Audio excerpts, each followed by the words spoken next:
Hello everyone, welcome to my YouTube channel English literature. आज की video में हम लोग बात करने वाले हैं प्रीफेस ऑफ लिरिकल बैलेट, जो कि विलियम वर्ड्सवर्थ के द्वारा लिखी गई है। तो चलिए वीडियो शुरू करते हैं।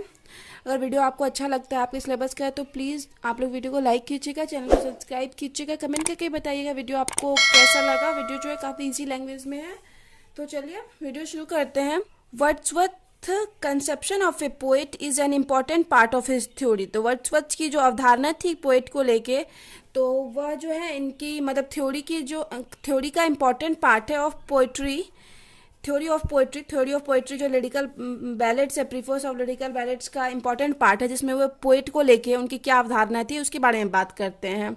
Presented in the preface of lyrical. In the preface Wordsworth discusses, अब इस जो प्रीफेस में है वर्ड्सवर्थ डिस्कस करते हैं डेफिनेशन को, qualities and function of poet. Poet के डेफिनेशन को, क्वालिटीज को और फंक्शन को भी, कि उसको एक पोएट का क्या कार्य होना चाहिए। The publication of lyrical ballads A joint venture of Wordsworth and Coleridge. तो जब is a milestone in the history of English literature, तो जो पब्लिकेशन मतलब इसको जो पब्लिश किया गया था लिरिकल बैलेट्स को, तो उस टाइम कॉलरिज और वर्ड्सवर्थ दोनों मिलकर इसको पब्लिश किए थे, दोनों का मिला हुआ कार्य था इसमें। एंड इज ए माइलस्टोन, और यह एक माइलस्टोन साबित हुआ, मतलब लिटरेचर को काफ़ी आगे बढ़ाया इंग्लिश लिटरेचर को in the history of English literature. तो English literature, history of English literature के लिए यह एक माइलस्टोन साबित हुआ। The preface of lyrical ballad, it was published in the year 1798। इसको जो पब्लिश किया गया था 1798 में पब्लिश किया गया था first time, under the title, उसका टाइटल था lyrical ballads. Lyrical ballads title था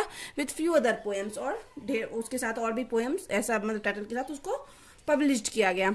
अब आगे है the first edition fail to interest any serious degree of interest. तो जो पहला एडिशन जो 1798 में पब्लिश किया गया उसको बहुत ज़्यादा लोग पसंद नहीं किए, ज़्यादा मतलब इसको नहीं मिल पाया, वैसा फेमस नहीं हो पाया। इस सेकेंड एडिशन अपियर्ड इन 1800, और जो सेकेंड एडिशन था उसको 1800 में पब्लिश किया गया अंडर वर्ड्सवर्थ नेम अलोन, जिसमें वर्ड्सवर्थ की पोइट्री का नाम था alone, with one additional poem Coleridge love, और दूसरा जो पोएम था मतलब कॉलरिज का, उसका जो पोएम था लव, दोनों को मिला के पब्लिश किया गया सेकेंड एडिशन में।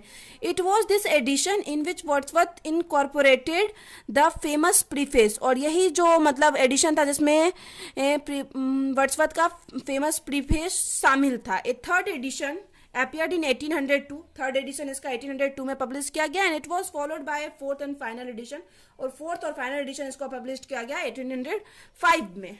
This preface is considered a central work of romantic literary theory. ये प्रीफेस जो है वर्ड्सवर्थ का सेंट्रल वर्क, मेन वर्क के रूप में जाना जाता है लिटरेरी थ्योरी के, and is one of the masterpiece in English critics. English critics के फील्ड में वन ऑफ द मास्टरपीस, प्रमुख कृति माना जाता है preface of lyrical ballads.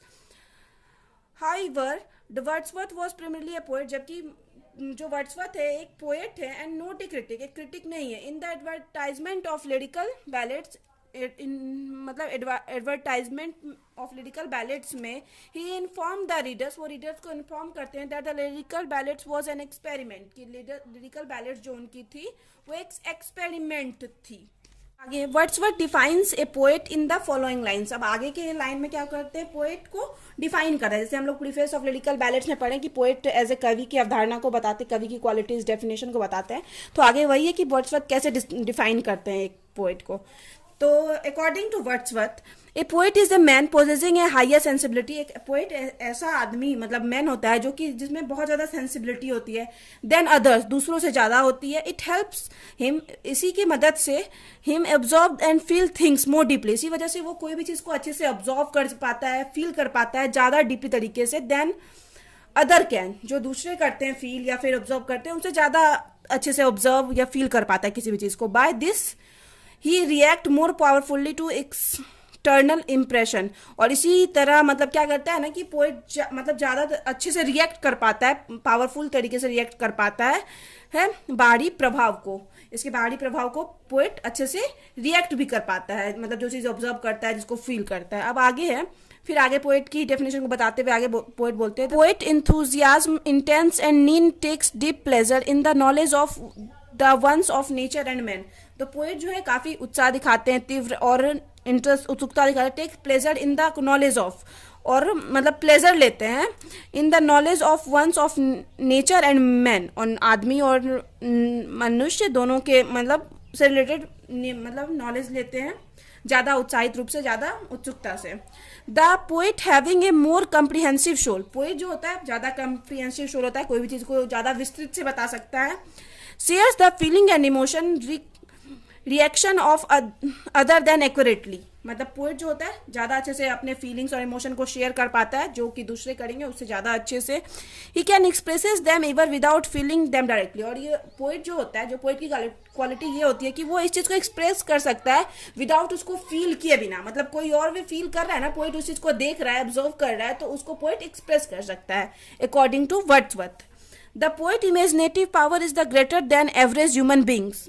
Wordsworth कहते हैं कि पोएट का जो इमेजिनेटिव पावर होता है, इमेजिनेशन की जो क्षमता होती है, वो एवरेज ह्यूमन बीइंग से ज़्यादा होती है। By this he can be affected by absent things, इस वजह से क्या होता है, जो अब्सेंट थिंग्स, जो चीज़ें उनके आसपास नहीं होती है, उससे भी वो अफेक्ट होता है। As if they were present, मतलब जहाँ भी वो प्रेजेंट होता है और कोई चीज़ उसके आसपास नहीं है, और वो मतलब उसको फील कर लेता है कि हाँ वो चीज़ें प्रेजेंट है, और मतलब इमेजिनेटिव होता है बहुत ज़्यादा पोएट। तो ये वर्ड्सवर्थ के मतलब एज ए पोएट क्वालिफिकेशन या फिर डेफिनेशन दे रहे हैं पोएट की। The end of the poet to write poetry to give pleasure with a purpose to enlightening and purifying which is not formally conceived. तो the end of the poet of write poetry, जो poetry जो मतलब कोई भी poet जो मतलब right करता है, लिखता है, कवि का कविता जो लिखने का उद्देश्य होता है, तो टू गिव प्लेजर देने के लिए, विथ ए पर्पस टू इनलाइटिंग, ताकि उस प्लेजर के थ्रू हम लोग इनलाइटनिंग यानी ज्ञानवर्धक हो वो, and purifying which is not formally concept, और हमारे अंदर शुद्धता भी आए, प्यूरिफाई भी करें हम लोग को, हम मतलब पोइट्री के थ्रू प्यूरिफाई भी हो, विच इज़ नॉट फॉर्मली कंसेप्ट, जो कि प्रायः कंसीव नहीं किया जाता, मतलब ग्रहण नहीं किया जाता है। A poet is also a teacher, Wordsworth का कहना है कि पोएट जो होते हैं एक टीचर भी होते हैं। Wordsworth is in a letter express, Wordsworth अपने एक लेटर में एक्सप्रेस करते हैं हिज व्यू, अपने व्यू को। Every great poet is a teacher, कि जितने भी महान पोएट हैं सब सारे के सारे टीचर हैं। एंड आई विश, और कवि की यह इच्छा है वर्ड्सवर्थ की, either to be considered as a teacher और एज नथिंग, कि या तो मैं एज ए शिक्षक जाना चाहूँ, एज ए टीचर जाना चाहूँ, या तो फिर मेरा कोई नाम ही ना। वर्ड्सवर्थ डिफाइंस पोएट्री, वर्ड्सवर्थ जो पोएट्री को डिफाइन करते हैं, is the spontaneous overflow of powerful feelings, की लगातार बहने वाली धारा है पावरफुल फीलिंग्स की जो पोएट्री है। And its origin is in motion recollected in tranquillity, और इसकी जो उत्पत्ति होती है शांति में याद की गई भावनाओं से होती है। This famous lines of Wordsworth की जो फेमस लाइन्स है, मतलब इससे बहुत बार क्या आता है, एक्सप्लेनेशन भी आता है। डिस्क्राइब द प्रोसेस, डिस्क्राइब करते हैं प्रोसेस को, which leads to production of poetry, जो कि मतलब पोइट्री बनाने के लिए बहुत ज़्यादा इंपॉर्टेंट है, कोई भी पोइट्री लिखने के लिए इंपॉर्टेंट है। First there is the emotion setup the an experience, पहला तो एक चीज़ है पोइट्री के बनाने के लिए कि पहला तो इमोशन इंपॉर्टेंट है, जो इससे कि एक एक्सपीरियंस का हम लोग अनुभव करते हैं। इन सेकेंड स्टेज, और सेकेंड स्टेज में मेमोरी होता है, प्लेज द इंपॉर्टेंट रोल, जो कि इंपॉर्टेंट रोल निभाता है। It controls what is to be written and shapes into beautiful form, ये मतलब इस भावनाओं को, उस चीज़ को कंट्रोल करता है कि क्या हम रिटेन किए हैं, बनाए हैं, and shapes into beautiful form, और उसको एक ब्यूटीफुल फॉर्म देता है, सुंदर सा रूप देता है। व्हाट इज रिटेन, जो भी हम लोग के द्वारा रिटेन किया गया है। द थर्ड स्टेज, और तीसरा स्टेज होता है, इज रिकलेक्शन होता है, उस चीज़ को याद रखना। व्हेन द एक्सपीरियंस दस पर्स्ड इज रिकॉल्ड, और जब व्हेन द एक्सपीरियंस दस पर्स्ड इज रिकॉल्ड, और जब जो एक्सपीरियंस को क्या किया जाता है उस समय शुद्ध करके रिकॉल्ड किया जाता है। एट द फोर्थ स्टेज, और चौथे स्टेज में, द इमोशन इज ग्रेजुअली, जो इमोशन है setup in the mind, emotion को ग्रेजुअली स्वतः माइंड में सेटअप कर लिया जाता है, सेट कर लिया जाता है। लास्ट स्टेज इज कॉस्मोपोजिशन, और कॉस्मोपोजिशन, और लास्ट जो स्टेज होता है कॉस्मोपोजिशन होता है, जिसमें पोइट्री की हम लोग रचना करते हैं। Thus this stages are sensation, recollection, contemplation and recreation. तो ये जो स्टेजेस हैं पोइट्री के लिए वो है sensation, recollection, contemplation and recreation.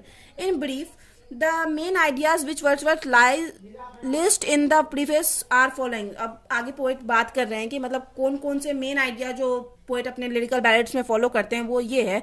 The subject matter of poetry is whatever then interest the human mind, की पोइट्री का मतलब हमेशा सब्जेक्ट वही रहना चाहिए जो कि ह्यूमन माइंड को के लिए इंटरेस्टेड हो, जो कि आकर्षित करे ह्यूमन माइंड को। The lyrical ballads are written as experiments, lyrical ballad को एज एक्सपेरिमेंट्स राइट किया गया, लिखा गया, to try out the use of the language, मतलब to try out the use of language के यूज को ट्राई करने के लिए, ऑफ कन्वर्सेशन, नॉर्मली जो कन्वर्सेशन का लैंग्वेज होता है उसको ट्राई करने के लिए, of real people in poetry normal people के लोगों का कन्वर्सेशन एज ए पोइट्री में ट्राई करने के लिए as a experiment lyrical ballads को पब्लिश किया गया। They are new and unusual, ये क्या होते हैं, न्यू होते हैं और अनयूजुअल होते हैं, जो कि जल्दी नहीं मिलते हैं। And will not suit the taste of most readers, और ज़्यादातर रीडर्स जो होते हैं, पाठक, उनके टेस्ट के अकॉर्डिंग नहीं होते हैं।